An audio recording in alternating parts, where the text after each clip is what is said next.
Welcome to the 38th edition of the Tiger Highline Online. We have a lot of stories from the last days of this school year. Let's get to it.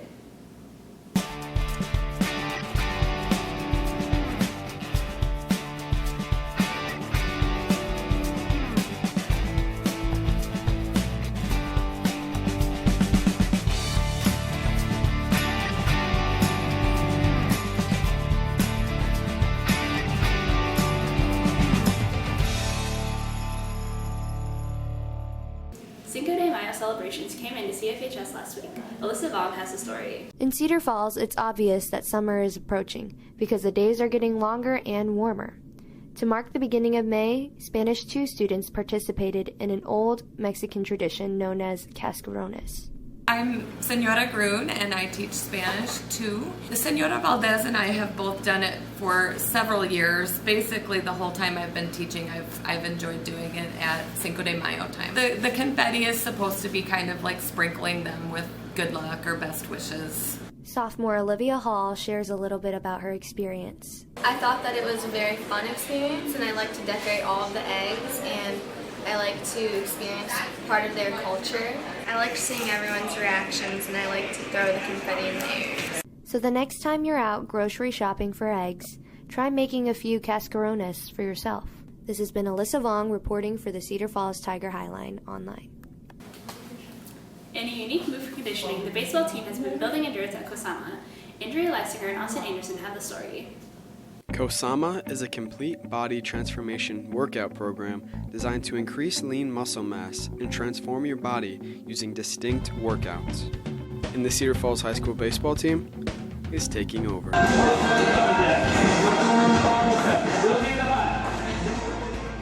just thought this is a nice way, one, to get the conditioning in that we need to in the preseason, but two, to also bring us together as a team and to do this as a group of sophomores in varsity. I feel like we're going to be a lot more physically fit this year. Usually people stereotype baseball as not a conditioning sport, but I think it'll not only help our baseball team this year, but the players on our team that play other sports. Well, we were 4 innings away from going to the state tournament last year, and I think little things are what make big things happen. I think Kosama is a great way to help our endurance and our conditioning throughout the season to make us go longer through the playoffs and hopefully make it to state. I feel like it's really helping me. I like it a lot better than doing pulls. I feel like instead of just having conditioning, it gets my strength up, core muscles better, so I can make longer throws, get better range, hit ball farther, all the things that good baseball players need to do. Kosama is located at 6322 University Avenue behind Buffalo Wild Wings in Cedar Falls. They can be reached at 319-242-7518. This has been Austin, Andrea, and Malcolm reporting for the Tiger Highline Online. The Cedar Valley continues to grow as a home for many culturally diverse residents. The Culture Fest celebrated this diversity. Terrell Christie and Luke Krieger have the story. On April 25th, a culture fair was held at the Waterloo Center for the Arts, and Harmony came to spread awareness of differences in the community. The things that make Culture Fest unique is that we bring in a variety of cultures throughout the Cedar Valley. So we have the Bosnia group, we have Burmese families here, Hispanic families. Everything that makes the Cedar Valley what it is what the night is. A condensed night, 2 hours, where we all get together and get the chance to enjoy and experience things that are different than what we would normally have at our own home. The purpose of Culture Fest is to give people a chance to experience different cultures, whether it's through music or through art or through tasting food samples.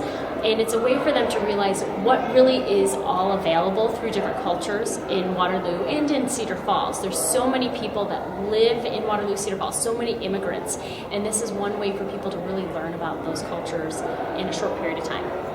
Let's see. Harmony, I believe, has been going at least 4 or 5 plus years.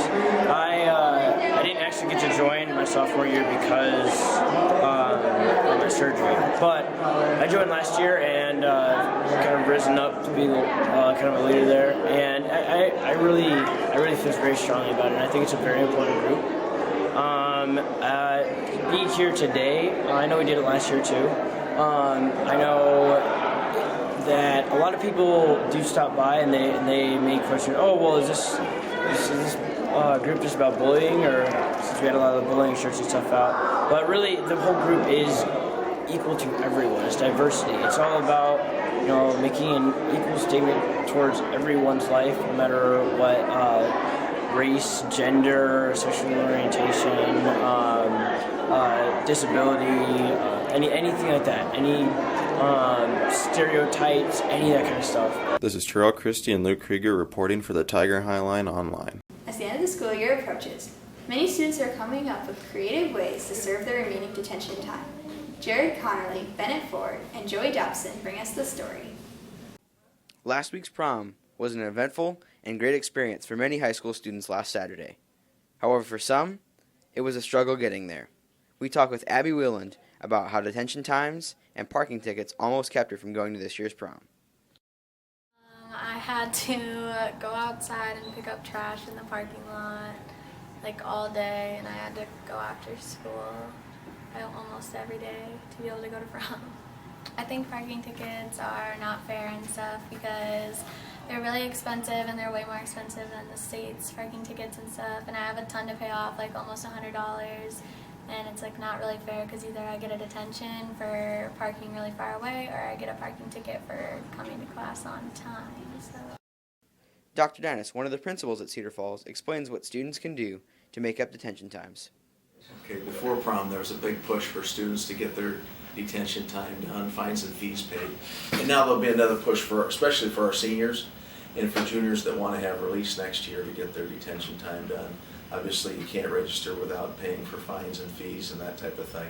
Can't get your diploma without taking care of all those responsibilities. We do offer detention every morning in the cafeteria at 7:30 before school until 7:55. That's 25 minutes. Our motivation is for students to be in class on time and not have any unexcused absences, so that serves as a deterrent. To serve detention, we also offer after school from 3:05 until 3:30 in the cafeteria. We had to get a little bit creative for some of our high flyers to get detention time served, so we've offered opportunities to volunteer to help run our track meets, soccer matches, that type of thing, and so Mr. Becker and Mr. Coonan have worked with students to volunteer in that capacity. We've even offered students during their study hall time, as long as they're in good standing academically, to come in here and help with some campus beautification opportunities. So we put a garbage sack in their hand and they help our neighborhood look better. Reporting for the Tiger Highline Online with Joey Dobson and Jared Connolly, I'm Bennett Ford. Many art students have their work featured inside the Hearst Center. Mason Wise brings you this next slideshow of pictures by Anna Love.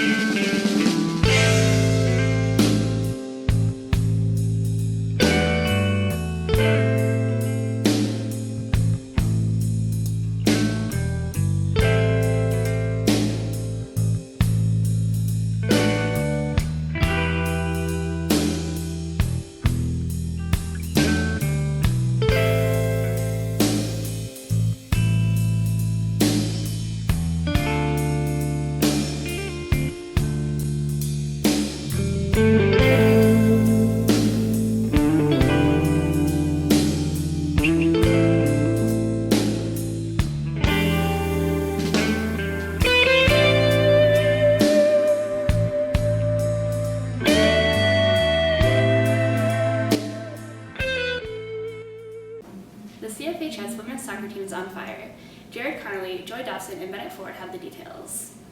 On Tuesday, May 7th, the Cedar Falls women's soccer team had a beautiful night and a big crowd to play in their game against Cedar Rapids Xavier. Both teams played very solid offense and defense throughout the first half, with the score reflecting 1-0. But after halftime, Cedar Rapids Xavier opened things up by scoring 3 early goals and leading 4-0 for most of the second half. It wasn't until the 20th minute when senior Laura Schwickrath's corner kick deflected and went in for the Tigers' only goal of the game. The final score was Cedar Rapids Xavier 4, Cedar Falls 1. Well, we came in knowing that they were going to be a really good team because they've been good in the past, every single game we've played. So we came in hard, but the first couple probably 10 minutes of the game. I think we maybe underestimated them a little bit or just weren't in our groove yet, but they definitely dealt with our flat back three really well. They knew exactly what to do to send it through, to do through balls, to run. They did everything perfect there. But that's nothing against our defense. They worked hard, and I think our forwards, we just need to get a couple more shots on goal, not get down on ourselves. That's something we can work on. And we're going to come out harder. We'll see them at state, and they'll be going down. I think one of the things that we did well, we played to our strengths. Played wide. Forwards did well. Forwards, it's not positive when they have 3 or 4 girls who are extremely fast, especially number 14 on their team. They were able to catch us on the break a little bit. Played with a flat back 3, we get real susceptible to that back line being pushed a little too high up, and we get burned by 1 or 2 really fast girls. 2 of their goals were spectacular. The other ones we just kind of got caught out of position. We really can't do much when a ball goes off the post and goes in, or the ball it's just a beautiful ball. Reporting for the Tiger Highline Online with Jared Connerly and Joey Dobson, I'm Bennett Ford. At CFHS, one of the most familiar smells for spring is not daffodils, it's the smell of pig dissections. Hunter Heiselman and Alec Larson bring us the story. It's a chance to learn about their own anatomy.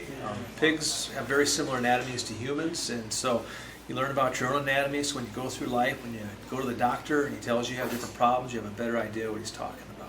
Oh, it's cool. You can see the inside of the pig. I don't know, it's pretty cool but kind of gross at the same time. You got this, man. I thought it was disgusting, and I was going to throw up on the first day, but It's like, it was disgusting. Because it's gross. We're playing a pig. It's disgusting, and it's gross, and it's just nasty. I think it's pretty disgusting as well. I don't like it at all. If live dissections aren't your thing, the school offers an online course to make up for the extra credit.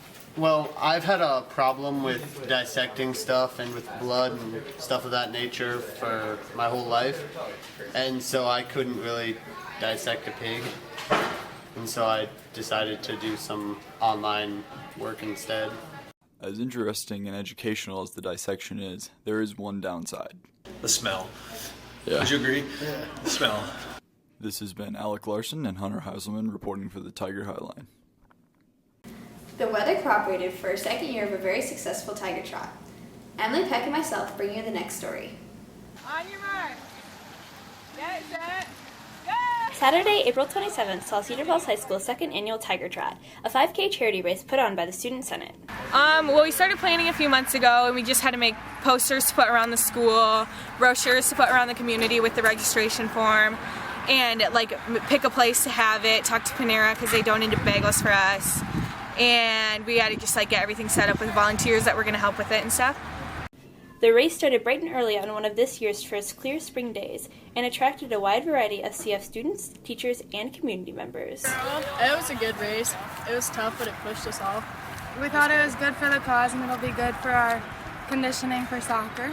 The whole math department tried to get a whole group together, so I decided to join it. It was fun. There was more people than I thought.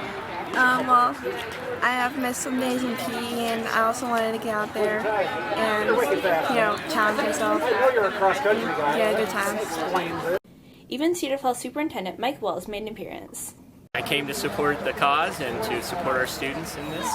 My daughter and I like to run. We do half marathons and marathons, and we have one coming up in Brookings on May 11th. So it's kind of a warm-up race, and we're just here for fun, not competitive. Overall, the race was, again, a big success. I think we had a lot of good people signed up. We had 20 more than last year with 80 people this year. And they all did really well and stuff, so that was good. We had almost everyone show up also, so that was really good. And I think everyone enjoyed it for the most part. This has been Emily Peck and Christina Brammer reporting for the Tiger Highline Online. The blood drive wrapped up another successful year. Olivia Borse and Kaz Brown have the story. This spring, Cedar Falls High School hosts their annual blood drive to benefit LifeServe. Guidance counselor Erin Gardner organizes this year's blood drive. She discusses students' roles and the impact students have. So this is the third year Student Senate has covered the blood drive. We currently have 131 students signed up anywhere from first hour to the end of 6th hour. And we also have students that are volunteering to work at the blood drive, escorting students to the chairs, escorting them back, giving them snacks, checking them in, checking them out. We have nurses coming from Des Moines to take the blood, which every pint of blood saves 3 lives. So let's say, for example, we had 131 students give blood, and 100 of them we were able to take. We'd save probably 300 lives tomorrow during the blood drive. Senior Ellen Jones talks about her choice to donate. This is my second time donating, and I donate because my blood type's the universal donor, so I can just donate to anybody, and it's a great cause. Rick, the life-serve nurse, talks about blood donation requirements. After you fill out the history, you just have to be healthy and well. You have to have the correct blood pressure and pulse, temperature. So after you get that and fill out the history, if everything's correct, then you could give blood. This has been Kaz Brown and Olivia Borsay reporting for the Tiger Highline Online. The building trades class is busy putting its finishing touches on its latest project. Richie Korneisel and Akmashi had to check in with the progress. The construction tech class at Cedar Falls High School has recently begun construction on a shed in the backyard of Mr. Soli's house. Miss Sneed talks a little bit about the project. Today we're building a shed. Behind us we actually see the foundation for it, and over here we actually have some of the wall sections that we're building. The goal for today is to get the foundation leveled so we can actually put up the walls and go from there. It's always nice to get out of the school and do something new, build something with your own hands, something that you can be proud of. Building the shed is the final project that they're doing in construction tech class, and Miss Sneed plans to finish it before the school year is done. This is Richie Korneisel and Ahmed Shahada reporting for the Cedar Falls Tiger Highline Online. The last podcast of the year rolling in. Here's a sampling. Musical Makaela! Duh. Hi, and welcome to Musical Makaela. This week I'll be showing you what it's like behind the scenes with Milk and Honey. Come on!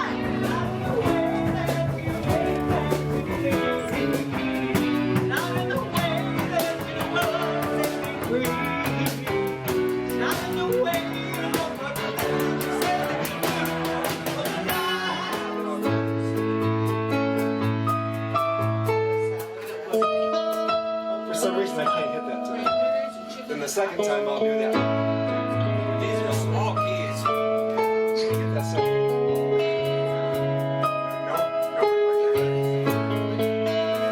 Okay, so here's what I'll do.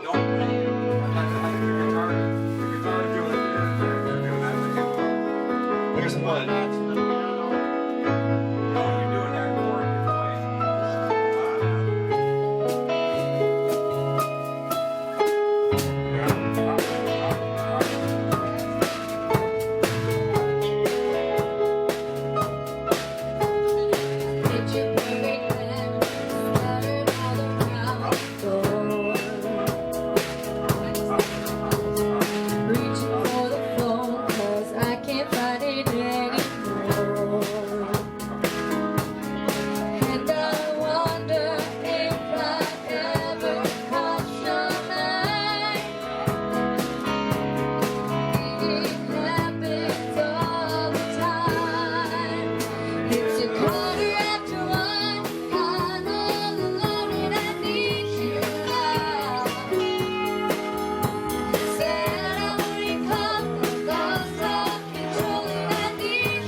If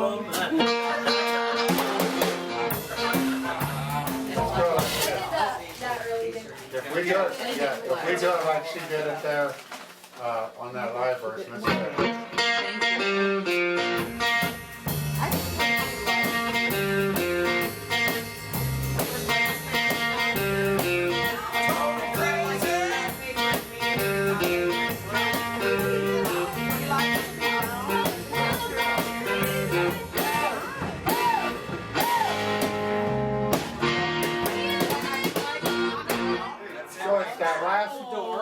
The end of the first series. Yeah.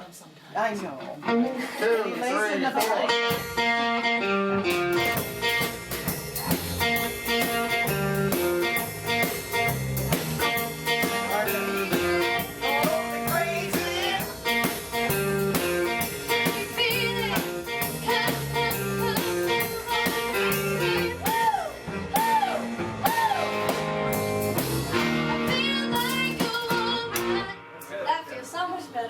Right.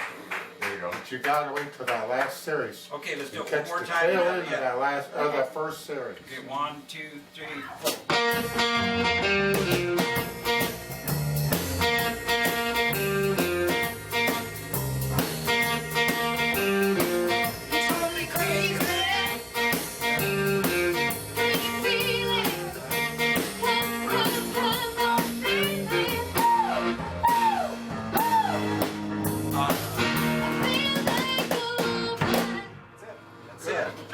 Caught that last phrase on that first series of chords. 2. And then we redid second that she Thank you for watching. Makaela, she's a singer, and so am I. Richie, take this. Makaela sings, and so do we. She sings a little better, but so do we. Hashtag swag. And this is the end of our video, and this is Richie and Lee, and we're dancing. It will win your heart. Now that spring has arrived for good, some Cedar Valley residents may want to try their hands at growing something in our community gardens. Nick Hall and Michael Bowden have the details for how to get started. Cedar Valley Community Gardens is a network of community gardens in primarily Cedar Falls and Waterloo. And we are calling ourselves Cedar Valley, so we do hope to incorporate information about community gardens in our neighboring towns and communities. And we started March 1st. We brought everyone together. We had a grant from the Guernsey Foundation and the Center for Energy and Environmental Education at UNI and also ISU Extension. The thought was to bring everyone together that either is doing a community garden, would like to do one, has resources or does educational programs that have to do with food or gardening, bring everyone together and see what kind of structure we could make and try to make it easier for someone who wants to start a community garden or wants to learn about them to just go to one spot and learn how they can do it in their community or in their part of town. We started our planning later in the game, so this season we really won't be offering a lot of outreach to the community, but we hope to do a lot of planning through the summer and through the winter, and then next season be able to really be a community contributing in the community. So the two community gardens that people can become a part of right now, there's the Cedar Falls Community Garden, and then there's a Waterloo Community Garden, and the one in Waterloo is called Cedar River Community Gardens. And both of these gardens, you can purchase a plot right now. The Cedar Falls Community Gardens has a website, and you can purchase, I think it's around $30 to $35 for a plot. And then it'll just be a typical growing season. Once you have your plot, you can use it until the end of October, until fall is over. This has been Michael Bowden and Nick Hall reporting for the Tiger Highline Online. Having just returned from China, business teacher Mike Hansel has added a new member to his family. Emily Peck and myself bring you the next story. Business teacher Mike Hansel has recently returned from a 3-week visit to China to bring home the newest addition to his family. 13-month-old Levi is the second child that the Hansel family has adopted overseas. Before traveling, it took a year and a half of paperwork and planning to prepare for the big day. It's a long, lengthy process. Both of them took well over a year. I'd say with Levi, we probably took us a year and a half. A lot of paperwork to fill out, and then that gets sent off and goes through two governments, goes through the United States government, goes through Chinese government, then they send it back okay, and then you have more paperwork to fill out. Eventually the Chinese government says that it's okay for you to adopt. You fill out more paperwork, they tell you when you can come, you fill out more paperwork, and then they finally say, okay, you can make the arrangements and come on over. It's a long process. The Hansel's older child, Faith, was adopted from Guatemala and is now 7 years old. The family chose to adopt internationally for several reasons. Well, the first reason that we chose to adopt was that we lost two little boys prematurely, and we didn't want to go through that again. And so we decided to adopt. So then we were looking at domestic and international. I think we selected international because the domestic laws allow the mom to change her mind 3 days after the child is born. So I think some of the laws have really contributed to us to go international, where we have information about Faith's mom, not a lot, but a little. We have no information about Levi's parents. He was abandoned and had no name or anything, so we know little there. And so we knew when we got our children in Guatemala and China, no one was going to be able to change their mind and take them away from us. And so that made the international more appealing to us, and that's why we did that. The adoption process for both children differed quite a bit. Each one was adopted through a different organization, which had different requirements and guidelines. We went through the Bethany organization for Faith, and they just have different countries and everything it takes to adopt a child from that country. Age requirements, length of stay requirements, cost requirements, and then we went through Holt to get Levi, and it's the same thing. But because I'm older, I'm now almost 45, for most countries they have an age limit on when you can adopt a healthy child. That shot us out of, I would say, every country. I was already too old at age, we started this when I was about 43, and we weren't going to make the cutoffs, and so that's why we went into some will call it a child with need. They have some sort of physical health issue. With Faith, she was a healthy baby. With Levi, he supposedly had a little hole in his heart. As soon as we got back to the States, they can't find it. They can't hear it. So he's fine. It's amazing. Yeah. Levi continues to amaze the Hansel family by getting along wonderfully in his new home. Faith is like a little mom. She loves to feed Levi. She loves to hold him and play with him. But I think she's also realized how much work a little one is too. And but he's getting along really well. He didn't sleep at first when we brought him back, but with a 13.5-hour time difference, that's to be expected. And he eats like a horse. He eats everything, so he's doing really well. The experience has been nothing short of amazing, and Mr. Hansel is looking forward to the many years he and his family have to come. It's just a wonderful process, and it's just like these kids have always been ours, and I can't imagine doing this any other way. It's just fabulous. And Faith knows that she's adopted. She's from Guatemala. That doesn't make her think that she's not any different than other kids. And Levi's going to grow up the same way. He's going to learn about his culture, but he's going to be American, and he'll just be a normal kid, and that's great. This has been Emily Peck and Christina Brammer reporting for the Tiger Highline Online. Thanks for coming along on this edition of the Tiger Highline Online. Be sure to check us out at highline.csschools.org, where you can find past episodes, podcasts, and other news from journalism students. Thanks for watching. Keep it classy, see ya.